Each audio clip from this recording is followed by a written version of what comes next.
Buenos días, doctor. Van a disculpar, no podía entrar por nada en la plataforma.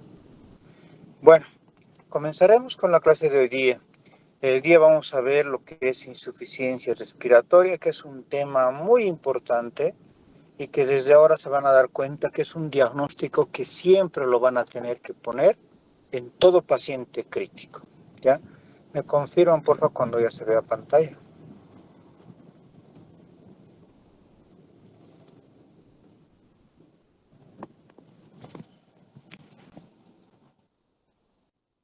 ¿Ya se ve pantalla, doctores?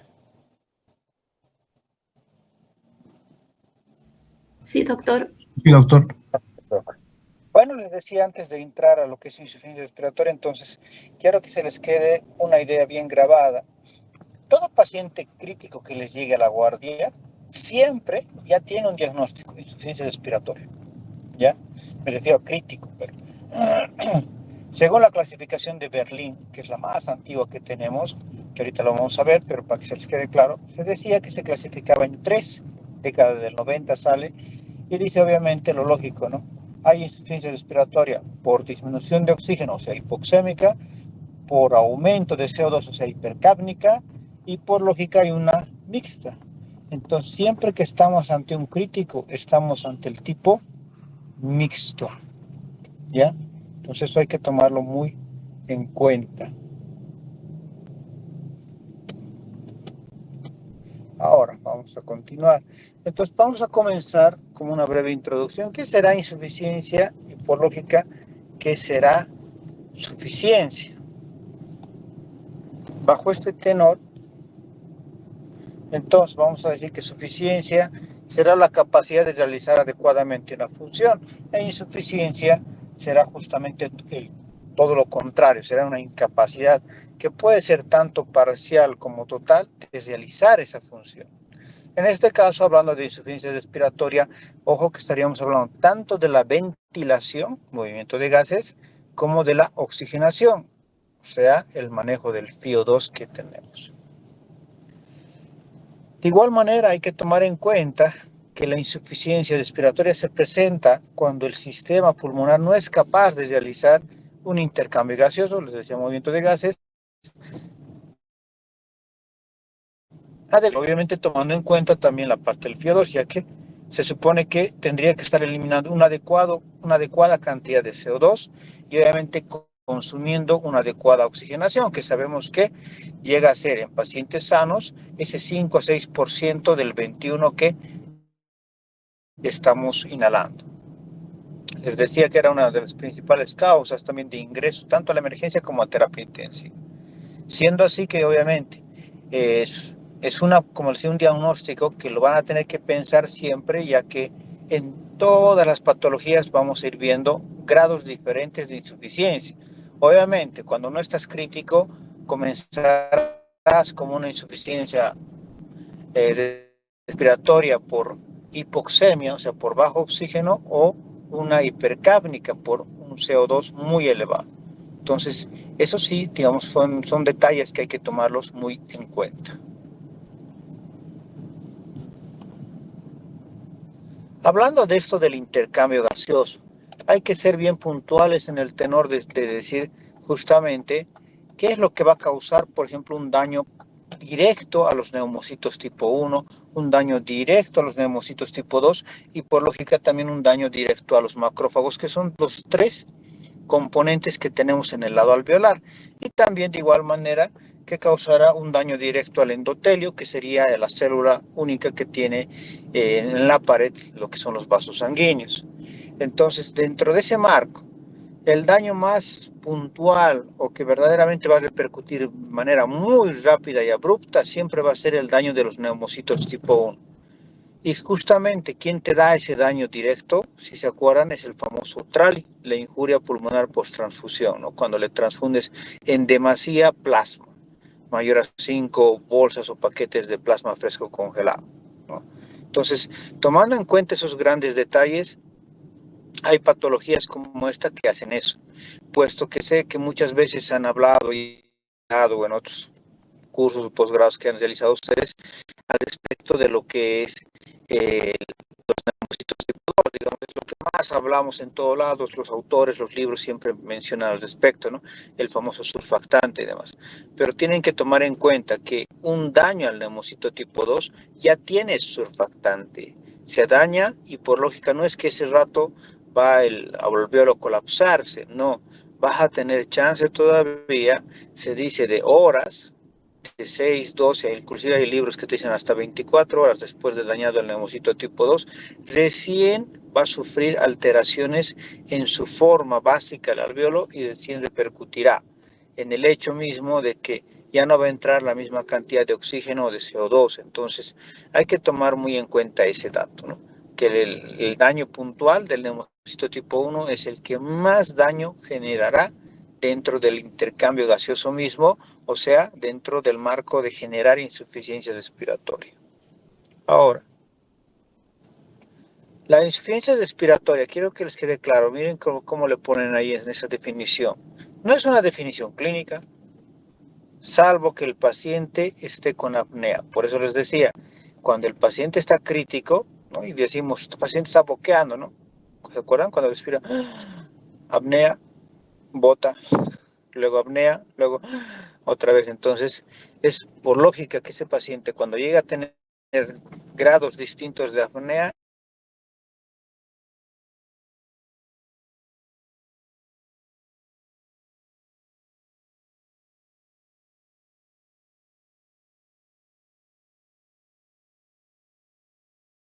es cuando de insuficiencia respiratoria. La baja de oxígeno que hemos dicho o por el aumento del CO2, por una de las dos. En este tenor, entonces, la definición es arbitraria en sus valores y es gasométrica. Una presión arterial de oxígeno menor a 60 y una presión arterial de CO2 mayor a 45, respirando aire ambiente con un FIO2 al 21%. Pero ahí quiero que se fijen un dato trascendental. Literalmente estamos hablando a nivel del mar. ¿Por qué? Porque obviamente se está hablando de 60, obviamente es la tercera parte. ¿Se acuerdan que a nivel del mar la presión arterial de oxígeno es de 160? ¿Se acuerdan? Entonces es 160 la presión arterial de oxígeno que tú buscas o al nivel del mar. Pero acá en Cochabamba les decía, ¿se acuerdan que es 116? Entonces un 60 no es un dato así trascendental de que el paciente te va a hacer paro, pero ya. ¿Se entiende? En el otro es un tercio, es obvio que te va a hacer paro. Pero en este caso, en nosotros, en los cochabambinos, digamos, peor todavía si hablamos en La Paz, Potosí, obviamente no es un marcador fidedigno esos 60.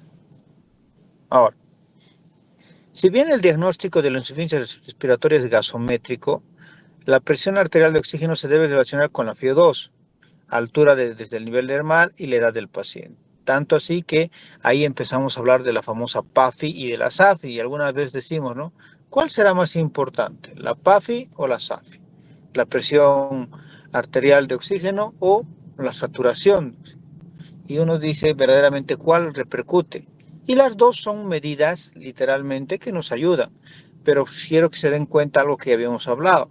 Literalmente la que más va a repercutir, obviamente, o la más confiable, si quieren, va a ser la PAFI. ¿Por qué la PAFI y no la SAFI? Porque la SAFI lo vas a tomar, generalmente el error clásico que hacemos es tomar en cuenta la saturación de oxígeno, ¿no? La saturación que viene de la mano del famoso oxímetro de pulso, que siempre decimos que es un dato indirecto, no es un dato directo. Entonces, al ser un dato indirecto, no es confiable literalmente. Ahora, si tomaras en cuenta, no sé si se acuerdan, la gasometría también nos da saturación de oxígeno. Entonces es un dato trascendental que hay que tomar en cuenta de que si quieres tanto sacar SAFI, porque también hay clasificación de insuficiencia respiratoria basados en la SAFI, habrá que tomar en cuenta a lo que viene a ser la saturación de oxígeno, pero de la gasometría, no del oxímetro de pulso, ¿ya? Entonces la altura obviamente disminuye la presión atmosférica con similar FIO2. Por lógica, siempre, desde lo que les decía el otro día, no importa qué lugar estemos en este momento, vamos a hablar de que FIO2 siempre va a ser 21%. Pero lo que sí va a repercutir o cambiar es justamente cuánto va apegarse de ese oxígeno a mi hemoglobina, o sea, cuánto oxígeno libre como oxígeno movible en hemoglobina.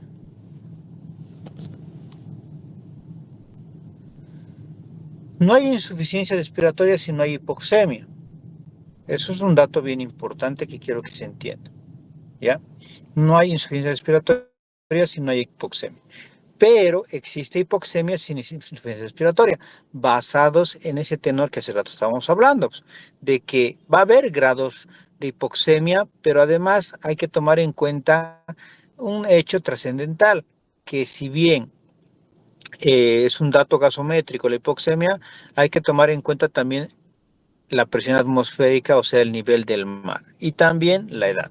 Es un clásico error creer, por ejemplo, hablando solo de la saturación, que es lo que más vemos en el día a día en las guardias, es un clásico error creer que un anciano, por ejemplo, tiene que saturar igual que un adulto joven, ¿no? Eso es un error gravísimo que cometemos todos los médicos, ¿no? El paciente está saturando 80 y queremos que sature 100, pero ¿por qué? No necesita, no amerita. Y miren, siempre les decía desde el otro día, los que están trabajando a lo menos, o si los que no están trabajando, si recuerdan, esos pacientes viejitos les hacen paro. Entonces no es ideal que tú quieras que literalmente que tu paciente anciano sature igual que tú, no tendría por qué. No hay una necesidad real que tengas en ese momento. Pero entonces, de acuerdo a la edad, tendremos que ver para poder dar diagnósticos de insuficiencia no solo el oxígeno, sino también el CO2. Si es anciano, tomen en cuenta el CO2. Si es adulto joven como ustedes, tomen en cuenta oxígeno. Y justamente ahí les denota eso, ¿no? ¿Qué cosas puede haber, qué alteraciones podría haber para que nosotros no podamos tener esa oxigenación que nosotros queremos llamar como adecuada en este momento? Lo primero, que el FiO2 por alguna situación cambie, no sea 21. ¿Qué situaciones conocemos? Por ejemplo, en un incendio, ¿no? Que nosotros vayamos a ayudar y demás. Los bomberos generalmente están predispuestos para esto, donde obviamente en ese lugar, en ese ambiente, lo que más está es monóxido de carbono y dióxido de carbono, pero no tenemos la verdad una cantidad adecuada de oxígeno, o sea, no es 21 exacto como ahorita, digamos, si ustedes están en la ciudad o en algún otro lado. Primero. También va a repercutir lo que siempre les digo, este hecho de las tres áreas que tenemos dentro del pulmón, ya sea estando parado o estando echados. Otro dato que también va a repercutir por lógica es alteraciones que podamos llegar a tener en los alvéolos, que puede ser justamente alteraciones inherentes a que esté fibrosado el alvéolo, alteraciones donde los vasos arteriales, venosos estén alterados en cuanto a su formación o función, y de igual manera la hipoventilación, que existe algo que te restrinja, derrame pleural, neumotórax, hemotórax, o de igual manera algo que nos restrinja como es el dolor, ¿no? Puede ser que justamente el dolor nos esté restringiendo, haciendo referencia a, por ejemplo, yo he sufrido ahorita una fractura de tórax, ¿ah? Entonces, bueno, pues como estoy con fractura de tórax, literalmente el dolor no me está permitiendo respirar de manera correcta o normal. Y de igual manera pueden ser otras alteraciones también, ahogamientos, alteraciones nerviosas, una miastenia gravis, puede ser también un síndrome de Eaton-Lambert, puede ser también un Guillain-Barré, ¿no? Que te dan distintas alteraciones musculares que repercuten de manera directa en el movimiento mismo, en la ventilación. Es tanto así que cuando hablamos de insuficiencia respiratoria, siempre tomamos en cuenta el hecho de que dentro del marco de la insuficiencia respiratoria, cuando es netamente pulmonar, hablamos de que lo más seguro es que nos va a repercutir en una hipoxemia, ¿no? O sea, cuando el daño, la falla es pulmonar, entonces van a repercutirnos en una hipoxemia. En cambio, cuando el daño es cardíaco, la bomba es la que está fallando, lo más seguro es que el daño o la alteración misma sea hipercapnia.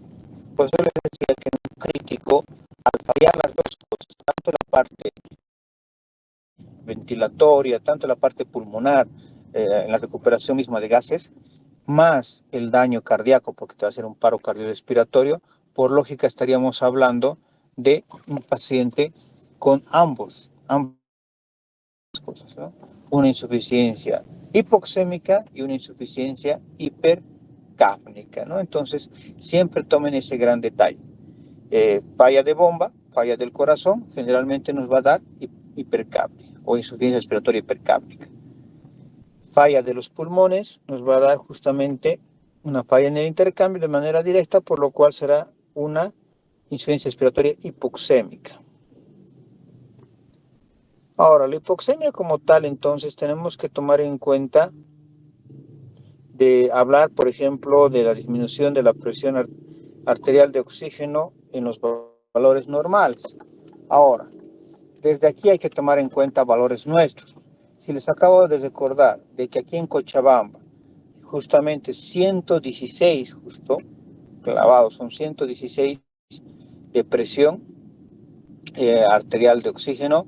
Entonces, basados en eso, imagínense esto, ustedes que son jóvenes, están entre los 20, 30 años, entonces en ustedes yo busco 116, pero en un anciano, cuidado que estén buscando 116, no tendrían por qué, tendría que ser menor a ese valor, ¿no? Entonces no es el mismo valor que vamos a buscar siempre. Entonces 116 para abajo, digamos un 110, 100, en ustedes, obviamente yo mismo me preocuparía y diría, este paciente está con datos de hipoxemia, este paciente tiene hipoxemia.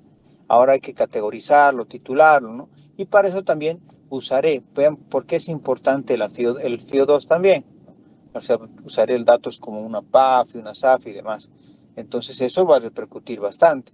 Ahora, al otro lado, si estoy con un anciano, por lógica, el 116, como les decía, yo lo buscaría justamente en lo que viene a ser un paciente joven, pero en el anciano no, pues no voy a buscar 116. En el anciano, en los libros tratados de geriatría que manejamos los geriatras, generalmente siempre hablamos de que por las distintas alteraciones que un anciano puede llegar a tener, dentro de ellas por la parte laboral, parte misma física, por el mismo hecho de la vejez, por lo menos repercute entre 20 a 30 puntos. ¿Qué significa? Del 116 estaría buscando menos 20, nomás que ustedes le pongan, estaríamos buscando casi 86, más o menos, ¿no? Entonces, 80, 86 de presión parcial, o presión, mejor dicho, arterial de oxígeno, eso es lo que yo busco en un anciano. Entonces, el tratar de subirlo más que eso, o sea, si ustedes están ante un paciente anciano, pero tienen gasometría, pídanle gasometría y van a ver justamente con eso el poder titular el oxígeno como se debe. Entonces no es nomás subirle de golpe. En el único que siempre les voy a decir que hay que subir así de golpe, súper rápido y demás, es cuando hablamos de trauma. En trauma sí, no le presto mucha atención a la gasometría, digamos, de ingreso. Sé que ese paciente, por el grado de daño estructural, funcional, celular, mitocondrial, sí o sí necesita que el FIO2 lo suba lo antes posible. ¿A cuánto? Como siempre decimos, 61 en el anciano y en nosotros 71. Entonces en ellos, bueno, esos pacientes de trauma, sí o sí tienes que subirlo. No hay forma de que no le subas, tienes que, ¿ya?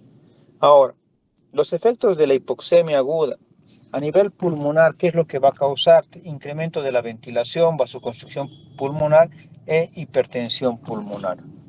Entonces son daños que verdaderamente ya están estudiados y que son justamente los que vamos a encontrar en el día a día. Ahora, a eso también va a repercutir cuál habrá sido la causa real para que nosotros tengamos un paciente con una insuficiencia respiratoria en la cual el pulmón sea el que esté fallando. Entonces eso también va a tener su repercusión real.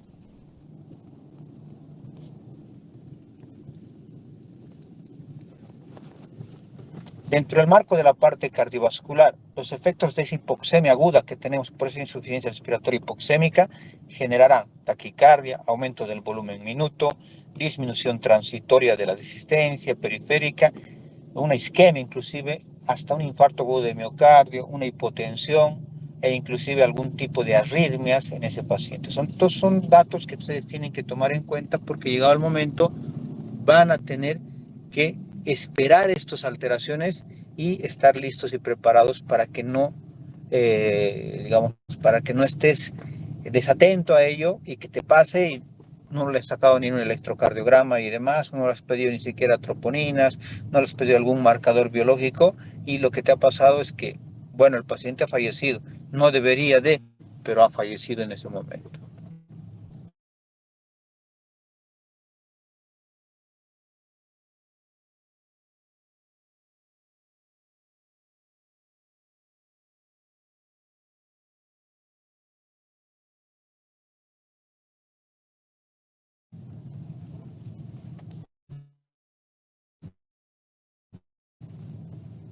Ahora, ¿qué otros efectos vamos a esperar tener una acidosis láctica, ¿no? Por lógica, ese lactato va a tener que ir aumentándose. Entonces, eso es lo que, ¿no? Y eliminación de CO2 en ese intercambio gaseoso realizado por los neumocitos tipo 1. Cerebral. Habrá alteraciones como la vasodilatación cerebral, confusión, coma. Y dentro de la parte renal, activación del sistema renina-angiotensina estará alterado y también habrá algún grado de necrosis tubular aguda, porque también va a repercutir el cambiar, como siempre les digo, de un ciclo de Krebs que nos da tantos ATPs a un ciclo de Cori que apenas nos da unos 2 ATPs y que peor todavía que generalmente los usa en sí mismo. Entonces, no es un ciclo bueno la urea o el anaeróbico versus el aeróbico de Krebs. Tomando en cuenta todos esos detalles, entonces veremos una clasificación de insuficiencia respiratoria. Uno vendrá a ser la hipoxémica, otro la hipercápnica, ¿no? Ese es el más, digamos, el que más vamos a usar dentro del marco del manejo de un paciente de emergencias. De igual manera, obviamente, como es emergencia, no vamos a tomar en cuenta una insuficiencia respiratoria crónica, ¿no? Pero sí vamos a tomar en cuenta una aguda, que esa es la que sí nos repercute, sí lo vamos a tomar en cuenta, sí vamos a tener que darle tratamiento. Pero también nos importará la enfermedad pulmonar. ¿Tenía enfermedad pulmonar previa o no la tenía? Entonces también repercutirá en nosotros. Y aquí está la clasificación que les decía hace rato, que hace referencia justamente a el tipo 1, que es hipoxémico, al tipo 2, que es hipercápnico, y al tipo 3, que es mixto, versus justamente el hecho de que sea el actual. El antiguo, literalmente, que se ha usado y se sigue usando, y ahora quiero explicarles bien. El antiguo, miren, tiene 3 tipos, ¿no? Tipo 1, tipo 2, tipo 3. En realidad, el nuevo son 4 tipos. En esos 4 tipos que quiero que se entienda es lo siguiente. En el tipo 1, el antiguo dice literalmente, tengo insuficiencia respiratoria, sí, pero es por baja de oxígeno. En el tipo 2, tengo también, pero es hipercápnico. Y en el tipo 3 es mixto, que es lo que les decía. Ahora,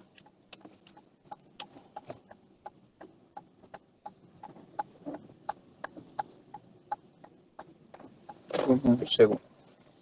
También va a repercutir el hecho mismo ahora al otro lado de la moneda, que sería el que tiene 4 grados. Y uno se pregunta, pero ¿y por qué tiene 3 grados el antiguo y el nuevo 4 grados?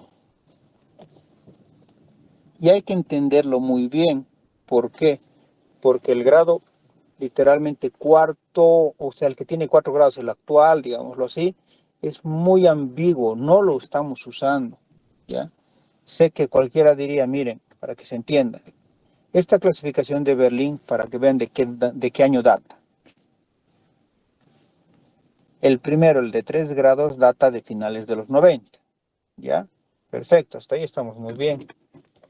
Pero el segundo data de más o menos 2007, 2008, entonces son antiguos. Pero el primero, ¿ya? Literalmente se sigue usando actualmente. Yo mismo lo sigo usando. ¿Por qué? Porque miren el otro lado de la moneda, el que te habla en 4, perioperatorio. Claro, se quería mejorar todo y el 4 le pone mixto, machuc, que era diagnósticos, no es un buen, no es, o sea, no es una buena clasificación, por más que es nuevita. Nadie le ha prestado atención. Cuando dice perioperatorio, mire, yo mismo como cirujano les diría, ¿y dónde entra? Porque peri significa alrededor, ¿no? Entonces, es antes en el preoperatorio, es después del operatorio, no se entiende el para qué. A mí mismo como cirujano no me genera importancia el cuándo se presenta, sino el que sí tenga. ¿Se entiende? Entonces, eso tienes que tomarlo en cuenta, ¿ya? Deme un segundo, por favor, doctor, me voy a conectar a un Wi-Fi y ahorita continuamos. 1 minuto y medio.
Ya, me confirman por favor si ya se ve la pantalla.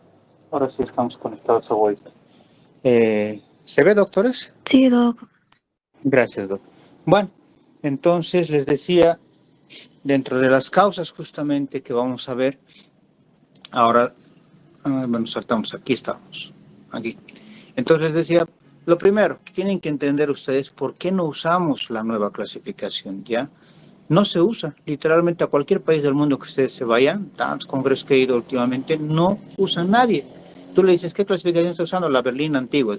¿O de cuántos? Le dices, de la de 3 grados, perfecto. Entonces, inclusive cuando ustedes hablen en sus diagnósticos y pongan diagnóstico, insuficiencia respiratoria de tipo 3, tienes que poner entre paréntesis, en realidad como si fuera el Glasgow-Subicam, pondrías 1/3, para que el que te esté leyendo te entienda que si bien no estamos nadie usando este de 4 grados, perdón, o sea, la última, pero por más, ¿no? Puede alguien pensar que estás hablando de otra cosa, ¿no? Entonces, ese es tomar en cuenta. ¿Por qué no lo usamos? Porque su grado 3 no se entiende. Nunca nadie lo entendió. Los mismos autores no supieron cómo explicar a qué hacían referencia, por qué le dieron tanta importancia a la cirugía, por decirlo de una manera, ¿no? No se entendió jamás. Bueno, tomando en cuenta ese gran detalle, entonces tenemos causas. Tipo 1, hipoxémica. Causas. Una neumonía. Habíamos dicho que la hipoxémica es más daño pulmonar, ¿no? Entonces una neumonía, una crisis asmática, el asma, que son generalmente exacerbaciones del EPOC, insuficiencia cardíaca, tromboembolismo pulmonar, síndrome de distrés respiratorio agudo, atelectasias, fibrosis pulmonar y alveolitis aguda. Miren que todas son daños estructurales y o funcionales del pulmón. En cambio, la tipo 2 vendrá a ser la hipercápnica, que también, si recuerdan, tanto en el EPOC como en otras alteraciones como en el asma, al generar una alteración en la caja torácica misma por el juego de presiones, también repercuten en lo que viene a ser, obviamente, la parte cardiovascular, ¿no? Que es la que más se daña, habíamos dicho, en la hipercápnica. Entonces, causas. Otras causas que pueden ser más, digámoslo así, más raras, serían las que tienen que ver con la hipoventilación aguda o crónica. Intoxicación central, la obesidad mórbida. ¿Por qué? ¿Se acuerdan que estos pacientes obesos no pueden estar recostados a 180 grados, ¿no? ¿Por qué?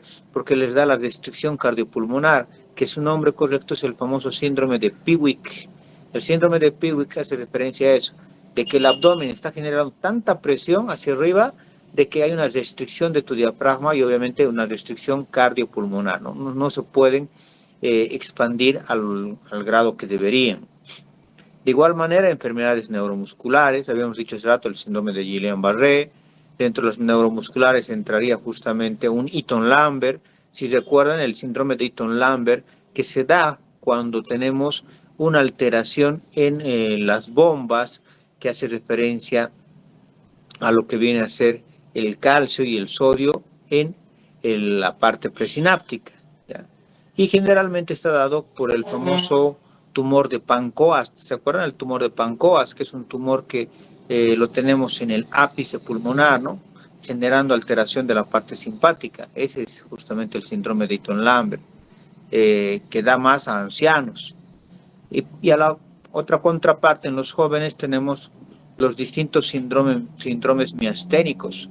En los más niños el de Pauper, y en nosotros, digamos, a nuestra edad, de adultos jóvenes, la miastenia gravis como tal, ¿no? Ahora, también entrará traumatismos de la pared torácica, que les decía hace rato, que nos restringen justamente el movimiento pulmonar. Hipotiroidismo, si se acuerdan, el hipotiroidismo todo es más bajito, ¿no? Tanto el corazón late más lento. Un clásico error es creer que también vas a tener hipotensión. No, también tienen, ¿se acuerdan que habíamos hablado de eso en endocrino? Ellos también tienen hipertensión arterial. De igual manera, en el hipotiroidismo está que restringe la parte pulmonar por la señal nerviosa más lenta. Entonces, por lógica, tenemos igual una ventilación más lenta, una frecuencia respiratoria lenta. Trauma o enfermedad cerebral, por el descontrol o la desconexión que va a haber con lo que es las señales nerviosas. Una injuria o enfermedad de la médula espinal por la misma situación. Ahora, ¿cómo evaluamos todo esto? Dentro de este marco tenemos una evaluación del intercambio gaseoso. Generalmente vemos el oxígeno, ¿no? Vamos a tratar de ver la presión arterial de oxígeno. ¿Cómo voy a ver la presión arterial de oxígeno? Con un gasómetro, ¿no? O sea, con una gasometría. La saturación de oxígeno también te la da la gasometría, pero estamos muy mal acostumbrados, les decía hace rato, a poder verlo en el saturómetro externo. Pero también podemos ver la cantidad arterial de oxígeno. Y eso es bajo fórmulas matemáticas, pero tome en cuenta al dato de la hemoglobina, también tome en cuenta obviamente la saturación de oxígeno y también tome en cuenta la presión parcial de oxígeno que nos da justamente la gasometría. La PAFI, que habíamos dicho que es una referencia a dividir lo que tienes en este momento de presión arterial de oxígeno dividido entre el FiO2, que es el 0,21. Y obviamente hay que tomar en cuenta también dentro de esta evaluación los shunts intrapulmonares que pueden tener, ya sea por la parte embriológica o también por alteraciones funcionales que va a tener el paciente ya posteriormente por alguna enfermedad. Pero también tendríamos que ver la evaluación del intercambio gaseoso de CO2. Para esto, obviamente vamos a tener en la gasometría lo que es la presión arterial de CO2. ¿Está bien? Nos lanza aquello. Pero si ustedes han estado, o se acuerdan cuando, por ejemplo, el anestesiólogo usa bastante cuando operamos cirugía laparoscópica. ¿Se acuerdan que llenamos con CO2 el abdomen? O también cuando hacemos videotoracoscopía, igual llenamos el tórax de CO2. Pero ¿qué es lo importante? Como estás llenando CO2 y el CO2 se usa o usamos los cirujanos por este hecho de que puede absorberse por peritoneo, por pleura, entonces es un buen gas, pero al mismo tiempo si se absorben demasiado puede alterarnos, ¿no? Entonces es por eso que usamos un capnógrafo, hacemos una capnografía que como están viendo ahí, nos marca la cantidad misma de CO2 dentro del marco de lo normal o anormal. ¿Qué ejemplos tendríamos de insuficiencia respiratoria aguda? Dentro de los hipoxémicos generalmente vamos a ver el síndrome de distrés respiratorio de adulto, el edema agudo pulmonar. En este caso, en esa radiografía, si se nota, están viendo edema agudo pulmonar. Lo voy a ampliar un poquito. Ahí si se fijan, bueno, no se ve muy bien la imagen, pero es un edema agudo pulmonar. Notan que hay líquido dentro de los alvéolos, no está consolidado como una neumonía. Hipercápnica. Puede ser por una obstrucción al flujo, como están viendo ahí, que es la neumonía de Heimlich. Puede ser central, puede ser neuromuscular o la mixta, dicen. Ahora, dentro de las causas de una hipoxemia como tal, habíamos dicho, pues ya para recapitular bien puntuales, disminución de la FiO2, disminución de la presión arterial de oxígeno, alteraciones de la difusión, alteraciones de la relación ventilación-perfusión y que haya un cortocircuito, un shunt de derecha a izquierda. Es así que, obviamente, habíamos mencionado que para que haya hipoxemia tendría que ser daño de los pulmones, por eso están neoplasias, infecciones, trauma, dentro de otros, broncoespasmo, insuficiencia cardíaca, síndrome de distrés respiratorio del adulto, embolismo, telectasias, enfermedad intersticial. Entonces, existen varias causas. Esta de acá, quiero que se fijen bien. No sé si recuerdan la imagen, si les viene a la mente la imagen. ¿Se acuerdan que les mostré cuando estábamos viendo un trauma? Una imagen que les dije, radiografía en forma de una copa de champán invertido en taponamiento cardíaco, ¿se acuerdan? Entonces acá, quiero que denoten algo interesante. En la insuficiencia cardíaca, en este caso por enfermedad de Chagas, tienen un corazón bien dilatado, ¿no? Entonces recontra grande, pero en este caso, no sé si se fijan, quiero que vean, a ver si voy a tratar de marcárselos. Aquí está el puntero. Esta zona de aquí. ¿Notan? Este color plomo. Ahí yo me doy cuenta de que, por ejemplo, cualquiera se asustaría si les muestro esto y ustedes digan, ah, esto es un taponamiento cardíaco. No es un taponamiento cardíaco. Y me doy cuenta por esas zonas, si se fijan, que es una zona más plomiza. Porque en taponamiento cardíaco todo es blanco, todo es del mismo tono. ¿Por qué? Porque por lógica todo es sangre, todo es denso. En cambio, en esta parte, si se fijan, es menos denso. Te está diciendo que hay una zona al menos alrededor del corazón, en este caso está denotando el hecho este de que hay líquido pericárdico, no es sangre. Y te está diciendo que al haber esto, obviamente el restante es el corazón como tal. Es una insuficiencia cardíaca congestiva. Entonces hay tips que siempre tienen que ir viendo ustedes porque la imagenología tiene que ser parte también de nuestra ayuda para poder dar un diagnóstico y empezar el tratamiento. Vean con esto, pues este es un derrame pericárdico. Este es un derrame pericárdico y el corazón sigue chiquito. A ver, voy a tratar de marcárselos igual. Aquí está. Este es el corazón, miren. Está normal. Porque si tú haces el índice cardíaco, que se acuerdan que mido de aquí a aquí y mido de aquí a aquí y esto del corazón sería la mitad exacta de lo que es el tórax, eso se te dice que no hay aumento del tamaño cardíaco, ¿no? Entonces está perfecto, pero ustedes me dirán, pero hasta aquí se ve, y sí, pero miren el color plomizo que es menos plomo, ¿no? Entonces todo esto de aquí es derrame pericárdico.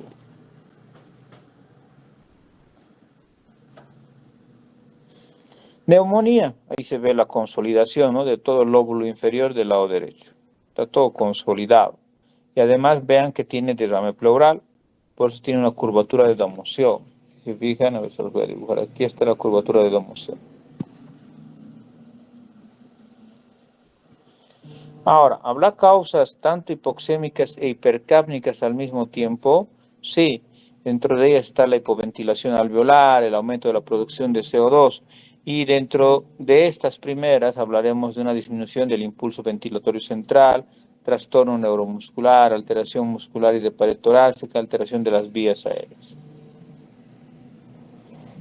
Como alteraciones neuromusculares que generen aquello, trauma, medicación, parte metabólica, neoplasias, infecciones, miastenia, habíamos mencionado hace unos minutos. Parte central, también hablamos de medicación, parte metabólica, neoplasias, infecciones y alteraciones justamente del sistema simpático. En el que se refiere a la vía aérea, infecciones, aumento tisular, trauma, parálisis de las cuerdas vocales. Y en la pared torácica, trauma, derrame pleural, escoliosis y esclerodermia. Como obstrucción de la vía aérea hay que tomar en cuenta el gran detalle de que puede ser por distintas causales, ¿no? En niños a lo menos son varias cosas que pensamos, pero así como pensamos en los niños, tienen que pensar también en los ancianos, que también son el otro grupo etario que generalmente sufre de obstrucciones por cuerpo extraño. Acá sí se ve, por ejemplo, se ve el famoso edema de la mucosa. Les voy a mostrar cómo se dan cuenta. Esto es un edema de glotis que los han sacado justo en una tomografía. ¿Ven ahí? Ahí, si ven, ahí se ve el puntito, ¿no? Súper delgado, no pasaría casi nada por ahí. Entonces es lo que les decía, si recuerdan, cuando hablábamos en trauma, el edema de glotis cuando le tocan muchas veces con el tubo, ¿no? Una opción. O cuando está el paciente mucho tiempo, lo han recostado a 180 grados y no era necesario y se broncoaspira. O sea, lo quema la glotis, y la glotis, como respuesta a esa injuria, ¿qué va a pasar? Literalmente lo que les va a hacer es cerrarse la glotis. Como están viendo ahí, se edematiza. ¿Qué te queda? Si logras intubarlo con un tubo 4 o 5, perfecto, porque después no vas a tener chance. Y si no lo logras, no te animas, ni modo, vas a tener que hacerle cricoquirúrgica o traqueostomía. Eso es, digamos, un poquito más osado. A la par, ¿qué le darías como tratamiento cuando hay este tipo de edema en estos pacientes con insuficiencia respiratoria aguda? Una monodosis de adrenalina, sé que no está en paro, pero se le pone adrenalina 1 miligramo Ebestat. A la par, si se acuerdan, también ya les había dicho esto cuando estábamos trauma, les decía, pónganle 200 a 300 miligramos de hidrocortisona por jeringa, ¿no? Stat. Y aparte, otros 300 a 400 miligramos que lo diluyes en 200 de un cristaloide fuera de lactato fisiológico, y eso lo pasas generalmente entre 4 a 6 horas, ¿no? Cualquiera diría, con tanta carga de corticoide que le estoy dando, la adrenalina, ¿se va a abrir ese rato? No se va a abrir. Literalmente se va a abrir esa vía aérea más o menos en 6 horas, en el mejor de los casos, en el mejor, ¿ya? No es como muchos creen que ese rato se va a abrir, no, tarde. Ahí está, aquí está la curvatura de Domus.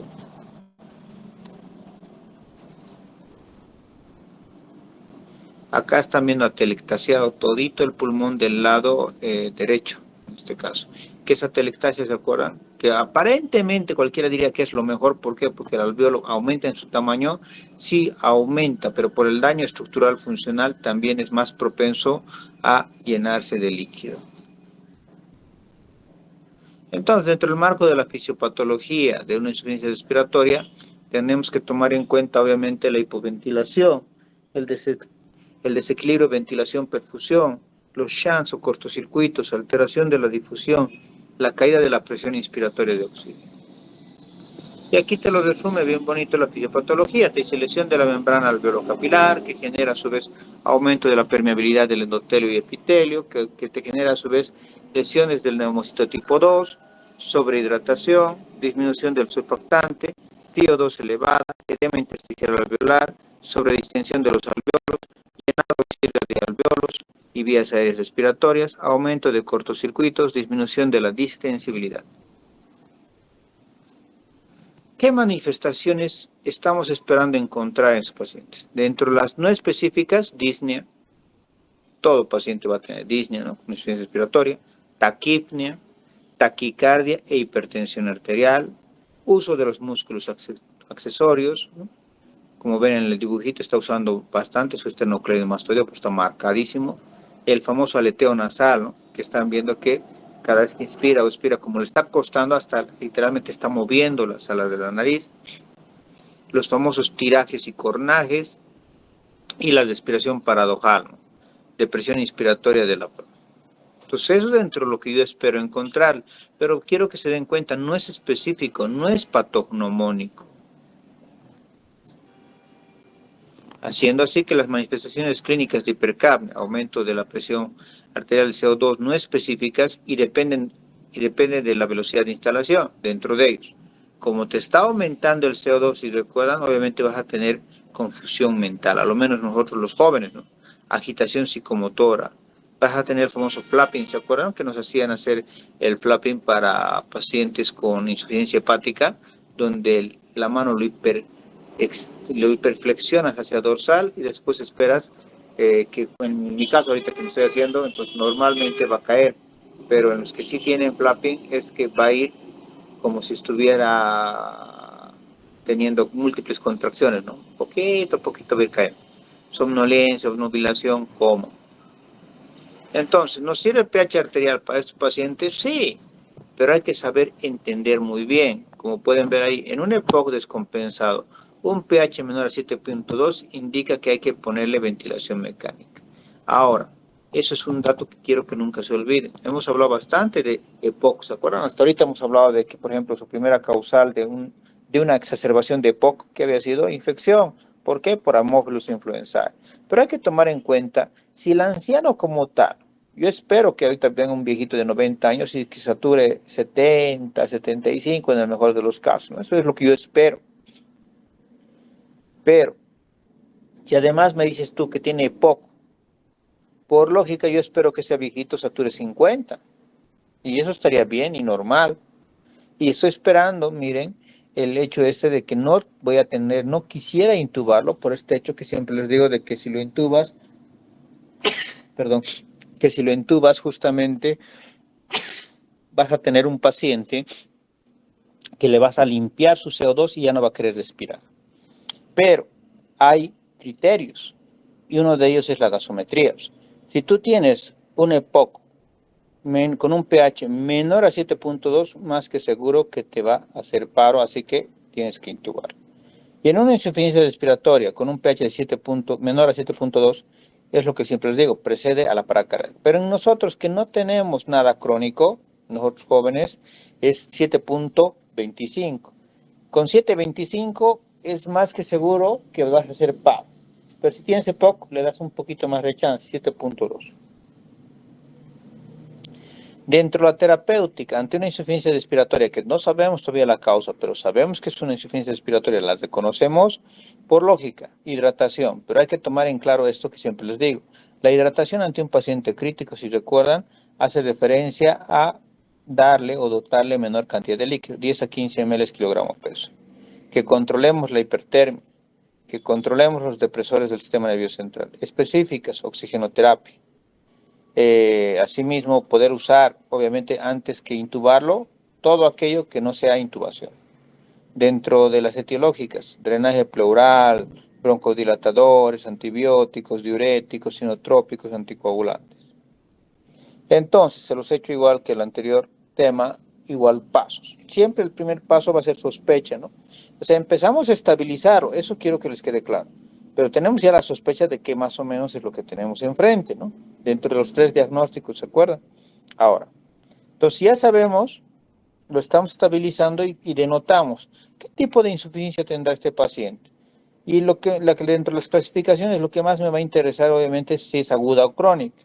Ah, bueno, es aguda, entonces sí, hay que darle mayor énfasis. Me quedo al lado del paciente hasta empezar a ver por qué ha hecho esta insuficiencia respiratoria si es aguda. Paso 4. Hay que estadificarlo, ahorita les voy a mostrar. Es decir, la clasificación de Berlín y la de Kigali son las que más conocemos. Paso 5. Mecanismo fisiopatológico. Si podemos quitar ese mecanismo fisiopatológico para que mejore. Ya viendo si es aguda, crónica o reagudizada, también ver el tratamiento que le vamos a dejar al paciente. Y por último, la etiología, la causal, para poder quitar esa causa. Y por último, a eso, el paso último es el paso 8, que es saber el pronus, esto que le está pasando o que le ha pasado, pero si bien lo he logrado revertir, va a generarme repercusión, o sea, va a generarme una alteración para posterior, y eso se llama la clasificación o evaluación de Murray. Entonces ahí está la de Berlín. La última parte, donde dice leve, moderado, severo. Si se fijan, la de Berlín usa esos valores. Ahora, quiero que se entienda mejor esta de aquí abajo. Esta de aquí abajo, han convertido, si se están fijando, la PAFI en SAFI. ¿Por qué? Porque el de Kigali usa SAFI. Pero quiero que se den cuenta en esto, solo en este detalle. Kigali como tal, que es otro autor, no usa la saturación arterial, o sea, no usa gasometría, usa la saturación que todos ustedes usan en sus oxímetros de dedo, de pulso. Entonces, por eso es que es diferente. Miren, menor a 160 es justamente en severo, versus Berlín, que es menor a 100. En el moderado, de 160 a 310. En el de Berlín, 100 a 200. En el leve, de 310 a 460. En el Berlín 200 a 300. Entonces, Berlín cuando se creó usó la de ahí arriba, donde lo divide como PAFI, pero para poder hacerle un contraste con la de Kigali, usamos esta, así que van a usar esta de aquí abajo. Pero quiero que se entienda bien, Berlín usa gasometría, sí o sí gasometría, pues usa ese ADIS, ¿no? Saturación arterial de oxígeno, versus la otra, Kigali dice SP, saturación periférica de oxígeno, haciendo referencia al saturómetro de dedo. ¿Tienen que saber esos parámetros? Sí, porque cuando estemos revisando casos esta semana, cuando acabe su módulo o submódulo, entonces ustedes tienen que decirme qué grado. Ya, perfecto, tiene insuficiencia respiratoria. Hasta me puede decir que es una hipercápnica o una hipoxémica, o porque tú estás viendo que solo hay daño pulmonar o hay daño cardíaco, pero si es crítico, más que seguro que es mixto. Pero tendrás que decirme dentro de la clasificación, puede usar Kigali o puede ser Berlín. Si les doy ese dato de saturación arterial, perfecto, usen Berlín. Pero si les doy la saturación periférica, que generalmente es la que les doy, entonces usan Kigali, cualquiera de las dos. Y Murray es esta, que miren que usa la PAFI, usa el compliance más complicadito, usa el PIP, que se referencia a la presión que le ponemos a la máquina, el ventilador mecánico, y de acuerdo a eso te da puntuaciones. Entonces, de acuerdo a eso te dice, este paciente que lo estás manejando, perfecto, todo bien, el paciente ya lo has logrado sacar, pero este paciente literalmente puede tener no lesión hacia el futuro o puede tener una lesión hacia el futuro por el tipo de daño que ha habido desde el principio o puede ser inclusive una lesión grave. Y por decirlo así, este esquema literalmente es similar al que les mostré en trauma, ¿se acuerdan? Si no hacemos algo, pero ya, literalmente el paciente no va a salir bien. Si se fijan, va cayendo de una insuficiencia respiratoria aguda en fase oxidativa proliferativa hasta la fibrótica. Cuando ya está todo fibrosado, ya no va a haber solución. Entonces, es tanto así la importancia que si no lo logras sacar lo antes posible, donde tan solo hay edema pulmonar y que lo puedes revertir, vas a llegar a tener atrofia, fibrosis muscular, o sea, es una complicación muy grave. Todo paciente con insuficiencia respiratoria aguda, cuando la reconoces, tienes que empezar a darle tratamiento adecuado. Y dentro de las medidas terapéuticas, ya hemos mencionado estas, tenemos que recordar otra vez el oxígeno, tomen en cuenta siempre el FiO2, tomen en cuenta la edad. En estos pacientes será bueno ponerle una mascarilla con reservorio, sí, pero tomando en cuenta de que no le vas a buscar un FIO2 tan alto, siendo así que en el caso nuestro y de los ancianos, si se acuerdan, en la mascarilla con reservorio con inhalación parcial, le pondrán de 5 a 7 litros, buscando un FIO2 de 50, digamos. Más que eso, no. ¿Para qué le quieres subir tanto? No tiene importancia subirle, sino el mantenerle una estabilidad de FIO2. Esto que ya se acuerdan que les enseñé en trauma, tienen que recordar porque también les tengo que preguntar, porque es del diario vivir y esto quiero que les den cuenta. Han debido tener, a lo menos cuando han rotado neumo o clínica médica, medicina interna, como le llamen en sus hospitales, pero les apuesto que han debido tener un paciente al cual le han mandado oxígeno dependiente a su casa y les han debido decir ustedes, el médico, estos pacientes con insuficiencia respiratoria. Entonces tienen que aprender a calcular a cuánto le van a poner y cuánto tiempo te va a durar ese tanque de oxígeno. ¿Se entiende? Pues siempre les digo aquí un tip, acuérdense la última fila, ¿no? La de abajo, abajo, y con eso ya tienen mucho ganado. Si yo les pongo un caso y les digo, paciente está con mascarilla simple a 8 litros, es fácil. Si yo digo que 15 litros de 3 metros cúbicos me alcanza para 3.3 horas, si 15 es igual a 3.3, 8 será igual a X. 8 por 3.3 y eso dividido entre 15, o sea, regla de 3 básica y me saldrá cuántas horas me va a durar ese tanque lleno a 8 litros. Lo mismo con la de 4 metros cúbicos, que es igual a 4.4 horas a su tope, 15 litros. Lo mismo que el de 6 metros cúbicos, que es 6.7. Y por último la de 8, que es hasta 8.9 horas. Esos datos tienen que siempre tenerlos en cuenta y en la mente para que no sufran literalmente cuando le mandas a la casa y tú tienes que calculárselo. ¿Por qué? Porque el familiar no sabe si va a ir a comprar cuando vea, como siempre les digo, los que no saben de esto, solo ven el peso. Dicen, sigue pesado, entonces sigue teniendo. O ven el literalmente están viendo un manómetro y no es lo ideal como lo están viendo, ¿no? No están viendo esa presión, ¿se acuerdan que les enseño siempre? De 120 a 180 libras por pulgada. Y bueno, dentro de las opciones terapéuticas tendremos lo no invasivo, como les decía. Siempre lo ideal en estos pacientes, al menos con insuficiencia respiratoria, en su mayoría son ancianos, no sean invasivos. Pueden ser mascarillas, con reservorio, las puntitas nasales, la postura, ¿no? El ponerse en Fowler, semi-Fowler les va a ayudar bastante. O invasivamente, ya si no hay vuelta atrás con un pH muy bajo y demás, intubación, ventilación mecánica, ¿no? Entonces hay que recordar, ¿se acuerdan? La constante 3 para poder sacar cuánto le estás pasando de FIO2.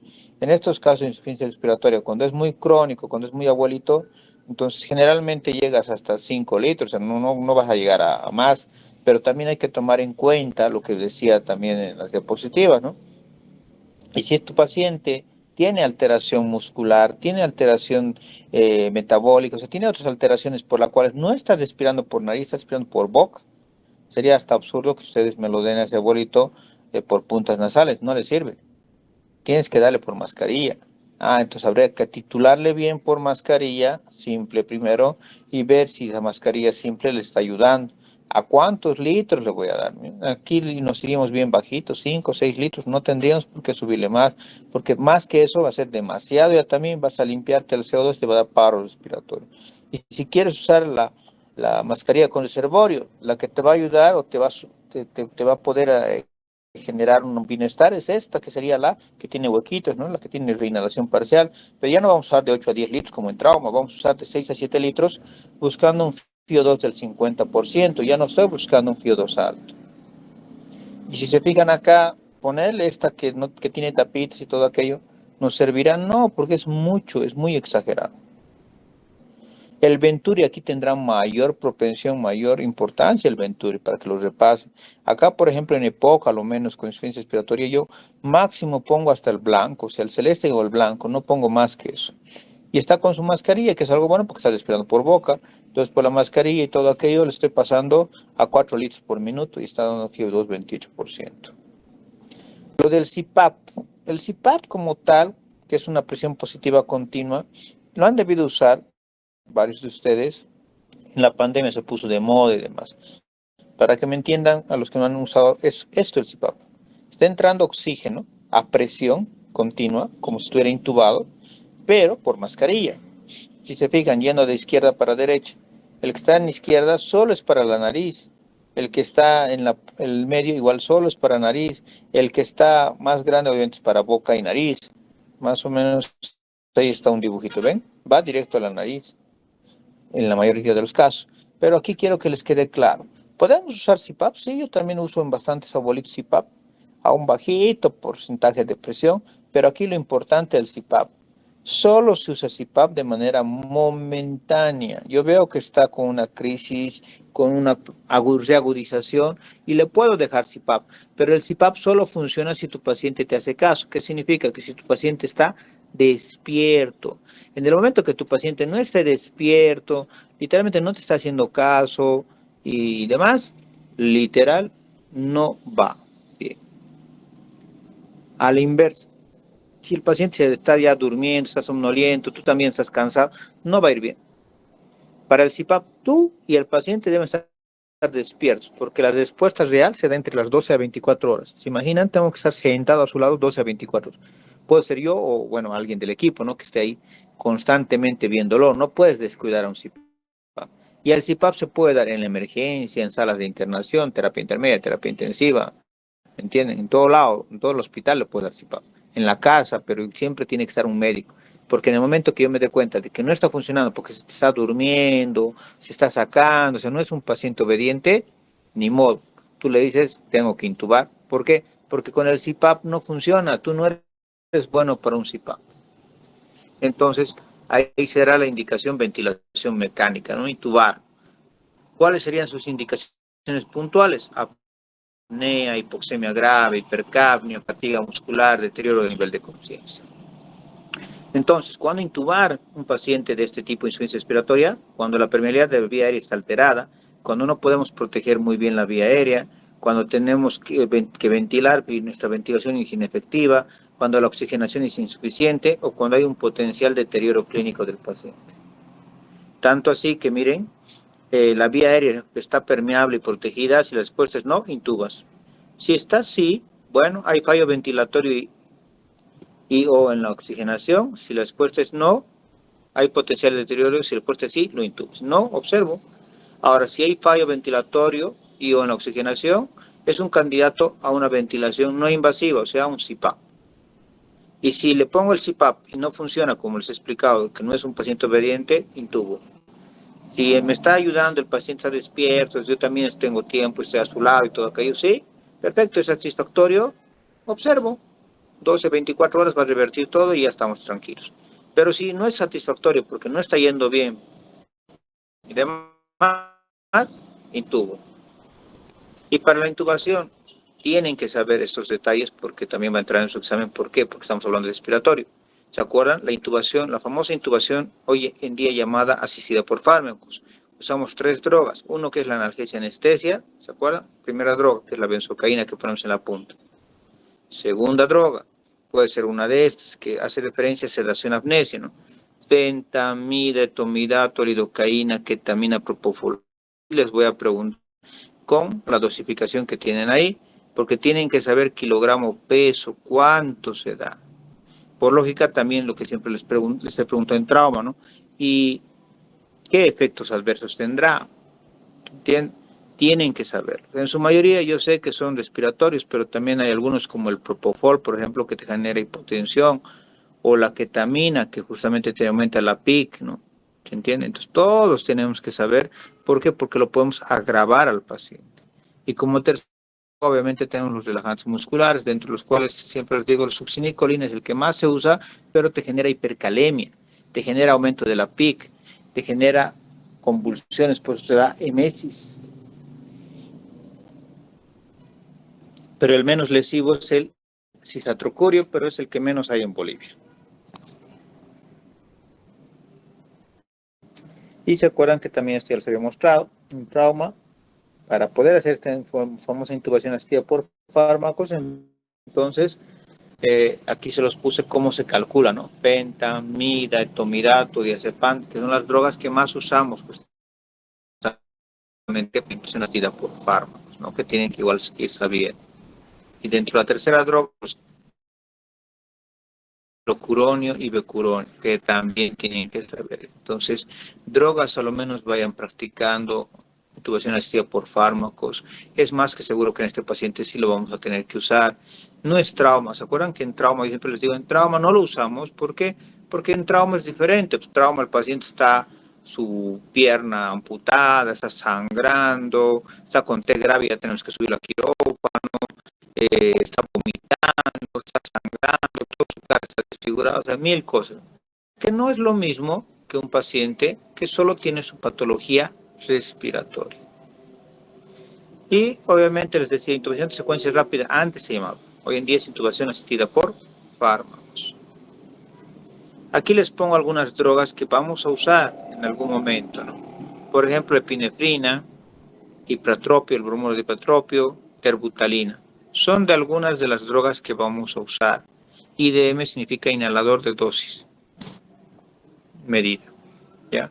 Entonces, son algunas drogas, pero si me preguntan cuáles tienen que saber, ustedes, al menos para su examen, adrenalina sabemos cuánto se pone, ¿no? Es 1 miligramo, 1 ml, o sea, generalmente es una ampolla entera en adultos. Que puede comenzarse en respiratorio, siempre nos dicen más bajito, o sea, media ampolla, pues dice 0,1 a 0,5 miligramos, ¿no? Puede comenzarse, generalmente yo comienzo es media ampolla, porque no estamos hablando de un paro, ¿no? Entonces el bromuro de hipatropio también tiene que saber cómo se da. No aprendan los de pediátricos, no les voy a poner casos de niños, ¿no? Saben que yo doy solo adultos. La terbutalina también, esas tres drogas al menos de esta diapositiva deberían saber. ¿Por qué? Porque la terbutalina también tenemos en nuestro medio y se usa bastante. Ya para cerrar la clase, insuficiencia respiratoria es algo que debemos siempre tomarlo en cuenta. La insuficiencia respiratoria aguda puede ser secundaria a problemas pulmonares primarios y alteraciones no pulmonares. Se describe como hipoxia o hipercapnia. La gasometría arterial es la principal herramienta diagnóstica. La causa más común por hipoxia es la inadecuada ventilación-perfusión por alguna alteración que ya hemos mencionado.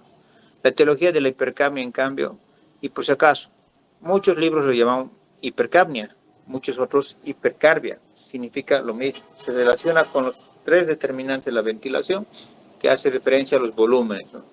Volumen total, que hemos hablado, ¿se acuerdan? Al inicio del módulo, y los volúmenes diferenciales. O sea, en otras palabras, te está resumiendo esto, que todos los volúmenes y capacidades deberían de saber, además de la frecuencia respiratoria. Los signos clínicos reflejan el efecto multiorgánico de la acidosis, hipoxemia, hipercapnia, así como las manifestaciones de los procesos primarios y secundarios que la llevaron a la insuficiencia respiratoria. La oxigenoterapia es el tratamiento más común. Se recomienda la ventilación no invasiva, se recomienda un agresivo manejo farmacológico en aras de evitar la intubación y la ventilación mecánica. Y ahí terminamos con este tema. ¿Alguna duda, pregunta que tengan?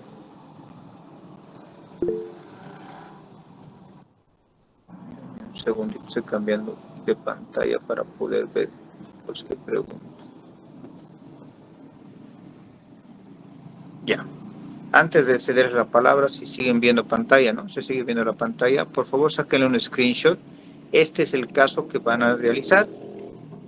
Van a tener, hoy día estamos martes, hasta este jueves a medianoche, ¿ya?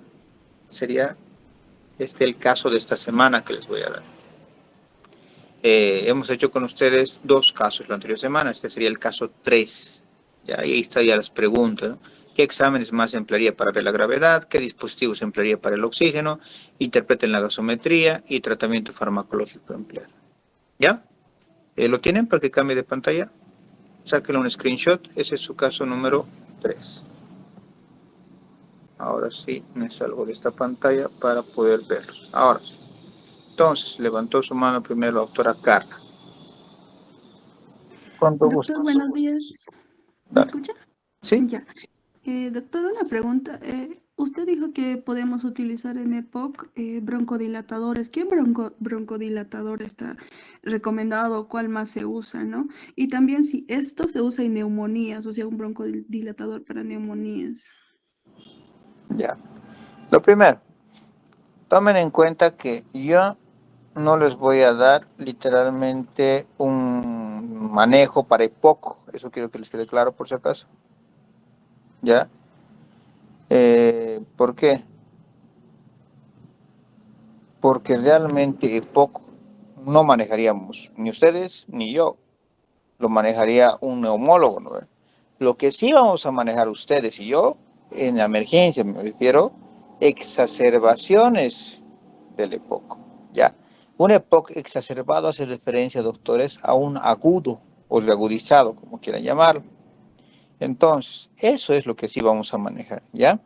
Entonces, exacerbaciones del EPOC. La exacerbación del EPOC, como les decía hace ratito, es dado por una infección, o sea, por, si quieren, una neumonía, ¿ya? Y que les marqué, ¿se acuerdan cuando llevamos NAC? Que el agente causal para las exacerbaciones del EPOC casi en el 100% de las veces es el Haemophilus influenzae, ¿no? Que es diferente a, digamos, una NAC normal de nosotros, donde nuestro agente causal es generalmente el Streptococcus pneumoniae. Entonces, por un punto, primer punto, ¿no? a tu pregunta. Ahora, ya basados en que vamos a usar justamente, o vamos a hablar de tratamiento para un EPOC, entonces podemos usar dentro de ese marco, como esa exacerbación. Recuerden que el EPOC también hay de dos tipos, ¿se acuerdan? Uno donde justamente los bronquiolos respiratorios están cerrando, ¿se acuerdan? Y el otro donde los alvéolos están generando una contigüidad, el famoso enfisema, y el otro que estaríamos hablando de una bronquitis crónica. ¿Se acuerdan? Un bronquítico y un enfesimatoso, ¿se acuerdan? Eso es EPOC, ¿no? Pero no lo estamos tocando todavía, por si acaso. Siempre vamos a ver estas patologías el día miércoles. Pero respondiéndole a la doctora, por lógica, en un paciente con EPOC, vamos a usar bajo oxígeno, porque no puedo usar alto, primer punto, porque si le doy muy alto el oxígeno, literalmente le vas a generar paro. Peor es el EPOC. ¿Por qué? Porque ahorita yo ponte que ustedes tengan su abuelito todavía con vida con ustedes y no tenga EPOC, es un abuelo sano. Entonces en él lo que yo espero que sature en la periférica, sin hacerle gasometría, es 70, 75. ¿Se entiende? Pero si fuera con EPOC crónico, por lo menos unos 10 puntos menos, va a estar con 60, 55. Y si se exacerba, lo van a tener ese rato respirando un poco mal, un poco, ni siquiera mucho, porque él está acostumbrado a una oxigenación baja, va a estar con 30, 35. Y la mayoría que va a hacer se va a asustar. ¿Y qué van a hacer? Lo van a intubar. Y ahí ya metieron la pata. ¿Por qué? Porque les doy mi cabeza que van a querer buscar saturaciones altas. Entonces, hasta le van a sacar gasometría tal vez, pero ya van a buscar lo más alto. Entonces, al subir lo más el oxígeno, lo que están generando es limpiar, borrar el CO2, que hemos dicho en el anciano, el CO2 es el gatillante de lo que viene a ser el centro inspiratorio dorsal, ¿no? El que se encuentra justo cercano a lo que viene a ser el piso del cuarto ventrículo. Entonces, eso por un lado. Por lógica, Doc, con esa neumonía vamos a poder darle distintos tratamientos. Desde ya, si sabemos que el primer agente causal o la primera causa de exacerbación por EPOC es infeccioso, entonces estaríamos hablando de tratar de darle antibióticos. Siempre, un EPOC que te viene exacerbado es más que seguro que es por infección, es más que seguro que sea Haemophilus influenzae. Entonces, puede ser también Streptococcus pneumoniae, ¿no? Pero el más seguro es siempre Haemophilus influenzae. Ahora, dentro de ese marco le vas a dar antibióticos. Generalmente en este EPOC puedes darle amoxiclavulánico o levofloxacino, o sea, como que nos vamos un poquito alto, porque sabemos que no es un agente normalito el Haemophilus influenzae, entonces nos vamos con eso. Por otro lado, por lógica también podemos darle, bueno, esto los voy a describir muy bien en el día miércoles, pero respondiéndole a la doctora, también le vamos a dar N-acetilcisteína, porque ese moco que tiene literalmente es muy, pero muy denso, no lo va a lograr expectorar. Y ustedes han tenido pacientes ancianos, a ver, díganle al anciano que espute, no va a hacer, no va a poder, no tiene la fuerza ni siquiera respiratoria para poder sacar esas flemas que decimos, ¿no? Para literalmente sacar todo ese agente causal, no lo va a hacer. Entonces, ¿qué nos conviene? Fluidificarlo un poco. ¿Cómo lo vamos a generar?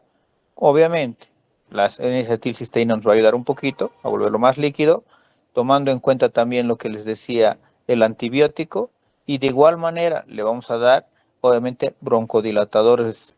Puede ser, el que más yo uso, por ejemplo, es salbutamol. Pero aquí mucho ojo, hay que tener en cuenta algo bien importante en los ancianos que también siempre les digo.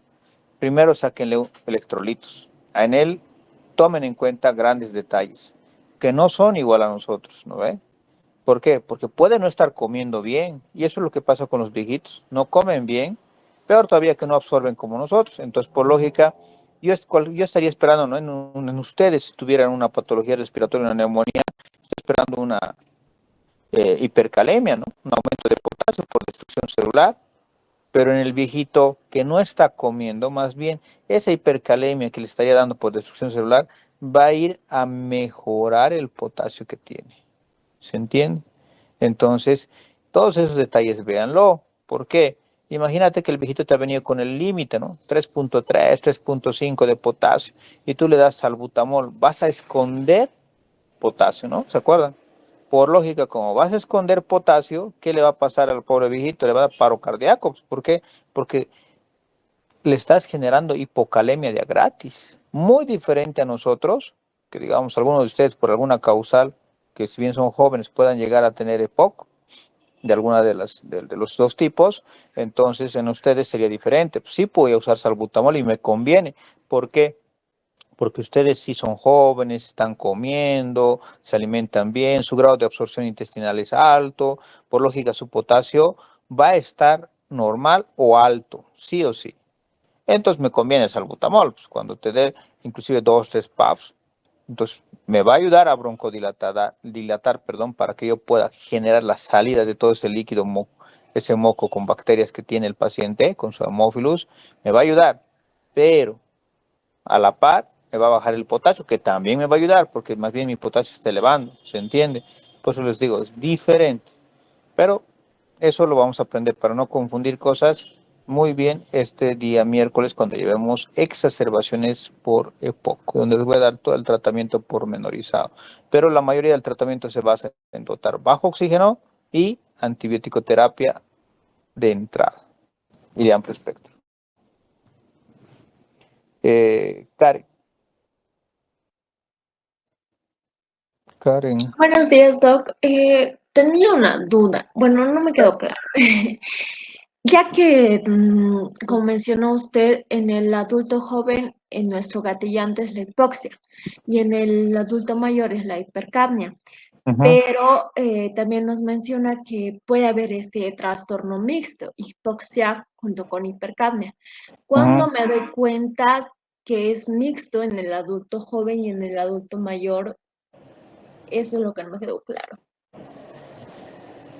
Ya, mira, para que te quede claro y para todos, literalmente, quiero que entiendan algo bien puntual, por eso les dije, al inicio de la clase les dije un tip importante para que nunca se les olvide. O sea, para que cuando tú misma en un examen, en el extranjero, aquí, o en tu vida práctica profesional, alguien te diga, ¿qué diagnóstico tiene tu paciente? Tú lo estás viendo que está crítico. Crítico por trauma, crítico por abdomen agudo, crítico por cetosis diabética, o sea, crítico por cualquiera de las causas, no solo respiratorio, o crítico por una neumonía grave, ponte, ¿no? Literalmente ese paciente, uno de sus diagnósticos va a ser insuficiencia respiratoria mixta. ¿Por qué? Por lógica, ¿no? En el crítico ya está fallándote no solo la ventilación, no solo los pulmones, sino también el corazón. Los dos te están fallando. ¿Se entiende? Por eso les dije, en todo paciente crítico sí o sí tienen que darse cuenta de lo siguiente, que en ese paciente tiene los dos, tiene hipoxemia y tiene hipercapnia, por lógica nomás. ¿Por qué? Porque ya te está fallando el pulmón, ya te está fallando de igual manera el corazón. Entonces, por lógica nomás tiene el mixto. A eso me refería. ¿Entienden? Entonces, fácil de darse cuenta. Por eso, si se dan cuenta en la clasificación de Berlín, pero en la modificada, ¿no? En la que tiene 4 grados, le ponen, ¿no? Grado 4, mixto más shock, que es obvio, pues, porque todo paciente crítico está choqueado y obviamente tiene mixto, o sea, hipoxémico, hipercápnico, ¿ya? Tiene los dos. Ahora, si tú me dices, digamos, ahorita yo estoy con neumonía, ¿no? Perfecto, soy todavía joven, entonces mi cuerpo va a lucharla. Mi reserva fisiológica es buena. Sí, tengo NAC, perfecto. Está consolidado, si quieres, dos, cuatro, cinco segmentos de mi pulmón, pero soy joven, la estoy luchando. Con solo antibióticos orales y demás, ya han debido ver algunos pacientes con neumonía, están tranquilos, porque son jóvenes. Entonces está batallando mi cuerpo y literalmente sí voy a tener daño pulmonar, pero mi corazón está tranquilo. Entonces, por lógica, tengo hipoxemia. No me cuido siempre, no tomo ni antibióticos, me voy descompensando por más joven que sea y voy a llegar a una sepsis a foco pulmonar. Por lógica, me voy a choquear. Es por lógica también creer de que ese paciente ya no solo tiene hipoxemia, porque mi daño ya no solo es pulmonar, mi daño también es cardíaco, o sea, es, si quieren, sistémico. Por lógica, tengo mixto. A eso me refería, ¿no? Entonces, el mixto siempre piénsenla cuando es un paciente crítico, como les he enseñado, ¿no? Ya te puedes basar en biomarcadores, puedes basarte en el lactato, puedes basarte en delta CO2, exceso de bases, llenado capilar, puedes basarte inclusive en scores que te marcan falla multiorgánica como el Marshall, en pancreatitis, el Q-SOFA, el SOFA2, el NEWS 2. Entonces, hay varias formas de que tú misma ya te vas a dar cuenta de que al marcarte que es un paciente crítico, es por obviedad que ese paciente, sí o sí, estás hablando de un paciente que verdaderamente está con hipoxemia e hipercapnia al mismo tiempo. ¿Algo más, doctores, que quieran saber? Doctor, buenas noches. Una preguntita. Por ejemplo, no me quedó claro en el caso de que nos dio. Era un paciente que tiene 98 de saturación. Llega a emergencias, entonces yo no le pondría oxígeno. O podría ponerle puntas nasales, por lo menos. Ya. Bueno, o sea, no te quiero dar la respuesta porque es tu caso, no quiero que tú pienses. Pero a ver, te voy a poner así un caso X. Literalmente, cualquier paciente que te llega a la guardia, ¿qué les dije ayer? Si estás pensando en trauma, ahí sí, olvídate de todo. Literalmente, no me interesa si es diabético, hipertenso, es EPOC, ¿me entiendes? Tiene enfermedad renal crónica, hemodiálisis, o sea, no te importa nada. Cuando es trauma, la fisiopatología del trauma es diferente. El grado de injuria en trauma es tan diferente que conlleva a todo tu sistema, a todo tu cuerpo. Es por eso que en trauma no nos interesa nada y solo nos interesa la edad, les dije, ¿no? Entonces, en ese marco, obviamente, si es politraumatizado, literalmente voy a ir por mi 71 de FIO2 y por mi 61 en los ancianos. ¿Se entiende? Eso es muy diferente. Eso quiero que les quede bien claro, porque ese módulo ya lo hemos llevado, ¿no? Versus, les dije, cuando, por ejemplo, como ayer, paciente no es politraumatizado, por ejemplo, es un tequeadito, es un tecleve, digamos, es un viejito que estaba caminando por aquí por la calle y justo le cae un ladrillo en su cabeza de una casa. Tec, pero no tiene nada más que el tec. Entonces ahora la pregunta, ¿lo consideras para subir a 61? No, porque solo es TEC, no es politraumatizado grave, no tiene nada, tiene un TEC leve.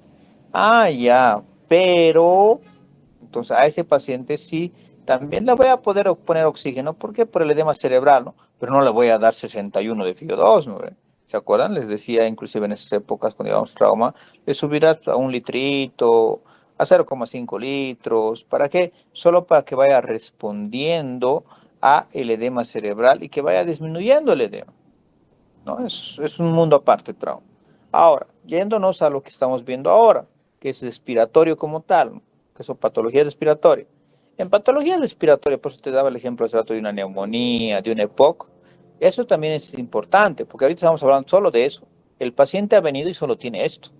Si el paciente te viene y tiene EPOC, literalmente, es peor que un paciente que te venga y no lo tenga. ¿Por qué? Primer caso, paciente llega anciano, ha venido por su uñero, literalmente. No tiene nada que ver con los respiratorios. Ha venido por un uñero. Y bueno, tu interno, por casualidad de la vida, que le gusta a todo el mundo ya ponerle su saturómetro, le pone y está saturando. Porque ese poco, satura 35, 40. Pero ha venido caminando, está charlando bien. Pasa en todos los hospitales con donde yo he trabajado. El clínico se asusta, a lo menos, ¿no? Los primeros días de clínico o residente. Lo echa ese rato, lo intuba todavía y se cree el men de la película. Y más bien lo está matando al paciente. A eso me refería, ¿no? Entonces, a él, por ejemplo, ¿para qué le vas a poner oxígeno? Tiene un uñero. ¿Cuál es la importancia? Sí, tiene EPOC, pero no es un EPOC exacerbado, que es lo que vamos a llevar el miércoles. ¿Se entiende? Versus, otra vez, un paciente abuelito que venga con patología respiratoria, que venga un paciente con, qué sé, 80, 90 años con exacerbación de EPOC, que venga con su neumonía y demás. Es lógico pensar que está fallando la parte ventilatoria y de oxigenación, o sea, está fallando la parte pulmonar, ¿no ve? Entonces, por lógica nomás, sí le voy a poner oxígeno. Ahora el punto es, ¿a cuánto puedo llegar? Supongo que esa era tu pregunta, ¿a cuánto le voy a querer llegar yo? Entonces, si la patología estoy seguro que es respiratoria, literalmente, pero que no tiene nada más, no es trauma, a lo menos que donde sí me voy a disparar alto, generalmente lo manejamos con 30, 40 de FIO2. Por eso les decía, en una época exacerbado, generalmente no lo voy a intubar a menos que esa infección, que es la que generalmente las infecciones son las que la exacerban, ya esté en sepsis. Por lo cual su pH, ¿se acuerdan? Esté por 7.2 o menos. Ni modo, pues ahí voy a decir, sí, sé que no quisiera intubarte, pero ni modo, te intubo. ¿Entiendes? Pero en el otro caso, abuelito ha venido con su EPOC normalito, no ha venido para eso, pero tiene EPOC, ¿para qué le quiere subir más? Pero sí ha venido con un EPOC exacerbado, pero no está todavía tan grave, porque no te está dando ningún criterio de gravedad, puedes manejar con 30, 40 de FIO2. Por ejemplo, en estos ancianos lo que yo hago, llegan, no está tan mal, o yo soy muy rápido y le empiezo a dar ya el tratamiento adecuado, está respondiendo bien, porque viene justo a tiempo, entonces el FIO2 pues le voy a dar con un Venturi celeste o blanco, 24, 28 de FIO2, pero no me voy a pasar ni a 30. ¿Se entiende? ¿Y por qué? Pero voy a usar Venturi. ¿Por qué no uso puntas nasales? Porque acuérdense de algo también importante, pues les decía, ustedes deben tener abuelos, ¿no? Entonces sus abuelos, a ver, véanle, siéntense un ratito a su lado, respiran más los viejitos, literalmente, no por la nariz, respiran por la boca. Entonces, ¿para qué le vas a poner puntas nasales? No le está sirviendo de nada. Él está metiendo más aire por boca. Y lo malo que es, tú estás creyendo que poniéndole ese FIO2 por puntas nasales le está ayudando. No le está ayudando. ¿Por qué? Porque ni siquiera le estás dando ese FIO2, porque no es real. Ese es el clásico otro error que cometen los médicos. Le estás viendo de lejos, el paciente está respirando por su boca, pero tú le estás poniendo puntas nasales. ¿Le estarás dando ese FIO2 que tú has calculado? No, porque lo está mezclando literalmente. Entonces, por eso es que le damos mascarilla Venturios. No le daría yo una mascarilla simplecita. ¿Por qué? Porque la simple, algún inteligente va a venir y lo va a subir, ¿no? Entonces, no es la idea que lo suba, sino es un Venturi que lo voy a controlar mejor, sé a cuánto tengo que ponerle, sé cuánto me va a dotar, sé qué color usar, ponte y ya. Con un Venturi me va a ayudar más que hasta con mascarilla con reservorio. Y les dije el otro día, les di un ejemplo bien claro. Y ahora les voy a dar dos ejemplos inclusive. Miren, pasó lo siguiente y no sé si a ustedes o al otro grupo les comenté. En la guardia del fin de semana.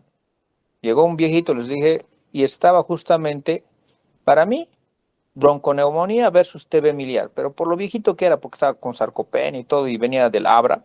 Entonces, para mí, TB, una TB miliar. Estaba tomado sus dos pulmones, casi no tenía pulmón. Saturaba abajo, la doctora, la internista, se asusta y le pone mascarilla con reservorio, grita, ¿no? Y le han puesto una mascarilla con reservorio sin inhalación parcial. Le ha puesto 15 litros. El paciente se ha ido durmiendo, tic, coma y pa. Pero si me pregunto, ni siquiera necesitaba nada. Si lo hubieran sentado nada más, estaba bien. ¿Se entiende? Solo se han asustado todo el mundo porque dejó de comer hace unas horas, no había almorzado, algo así. Entonces no ha venido por otra cosa de que muchos no entienden a los viejitos.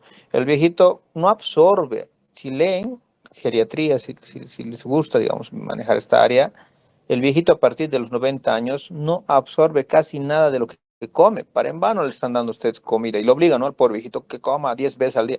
No sirve de nada. Todito lo que le estás dando, le estás estreñiendo al pobre viejito, le estás llenando de ese nomás su colon y ni siquiera sale, porque ya no tienen la fuerza, ni siquiera su intestino de mover. Entonces no es necesario que les... ¿Qué es mejor para ellos? Darles suplementos, darles CN, PBN, Ensure y demás cosas, porque ya viene todo digerido y eso sí lo va a absorber, pero ya no tiene este abuelito para absorber nada. Entonces solo necesitaba él que le ponga, si quieres, un suero, vitaminas, y te apuesto que se hubiera ido caminando.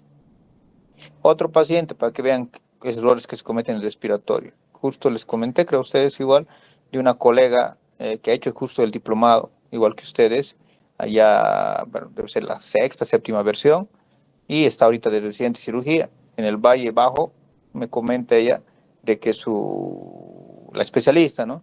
Ve un neumotórax hipertensivo, se asusta, quería intubarlo, y como ese dato más bien no había habido tubo, justamente le había puesto una mascarilla con el reservorio y el paciente casi entra en paro. Más bien que justo llegó esta residente, se dio cuenta y le dice, no, le ha quitado. Porque ese paciente no necesita, ¿para qué le quieren dar puntos nasales a alguien que no necesita? Claro, está saturando bajo, pero no está saturando bajo porque le está faltando. Está saturando bajo porque le está restringiendo. Entonces, ¿qué hizo? Lo que les enseñó a ustedes, le puso una agujita, quinto espacio intercostal, línea axilar anterior, ha esperado lo que les enseñó a ustedes hasta que tuesa, porque está consciente. El paciente bien tranquilo, después lo han referido al Viedma para que lo opere si era necesario el cirujano de tórax. Pero si me preguntan, lo único que yo hubiera hecho es poner tubo de tórax, ya. Pero también no tienen los segundos niveles, ¿no? A veces tubos de tórax. Entonces vean, les he dado tantos ejemplos ahorita, ¿no? Para que entiendan ustedes el manejo del oxígeno. Entonces el manejo del oxígeno es muy diferente dependiendo de las circunstancias, grupo etario, patología. ¿Cuál es tu objetivo? Esa sería para mí la pregunta del millón. ¿Cuál es tu objetivo? ¿Qué quieres hacer? Y el qué quieres hacer viene de la mano que tiene tu paciente, pues tienes que tener un diagnóstico. ¿Se entiende? Entonces, sí, le puedes poner puntitos nasales a 2 litros mientras sabes que tiene tu paciente, ¿no? Pero no te pases tanto, porque 2 litros, mira, 2 por 3, 6. 6 más 21 tienes 27 de FIO2. Está bien, estás cercano a 30. Yo no me paso de 30, como les digo. En ancianos, mientras estoy buscando la causal, no me paso de 30. No necesita más. Pero un error graso sería ponerle puntitos nasales. ¿Por qué? Porque al final de cuentas no respiran por nariz, respiran por boca, que es uno de los cambios fisiológicos que tienen los viejitos. ¿Algo más que quieran saber? Gracias. De nada. Ay, bien, más bien la última doctora que me habló, no anoté su nombre. ¿Cómo te llamas? Stephanie Trujillo. Ah, dale. Ya está. Augusto. Sí, perdón, doctor. Sí. Mientras estaba explicando, estaba analizando al paciente para ver si se aplicaba. Doctor, perdón, ¿el paciente tiene el peso del paciente? Sí, justo eso me estaba acordando que no les he puesto. El paciente que están viendo, justo así un paciente mío, debe ser de hace unos 3 añitos. Este paciente pesaba 60 kilogramos. Anótense, eso es un dato importante, ¿no? Y en los ancianos, otro dato que les puedo dar, ¿ya? Porque también vamos a tener paciente anciano y paciente joven en su examen final de esta semana. Siempre en los ancianos, un tip que les dije también a ustedes es se te descompensan rápido. Hasta para jugártela, por ejemplo, si les pusiera un paciente que tiene edema agudo de pulmón y demás, entonces, ideal es de que te la juegues y le pongas un gamaje bajo noradrenalina, por ejemplo. Va bien. Inclusive aquí les doy un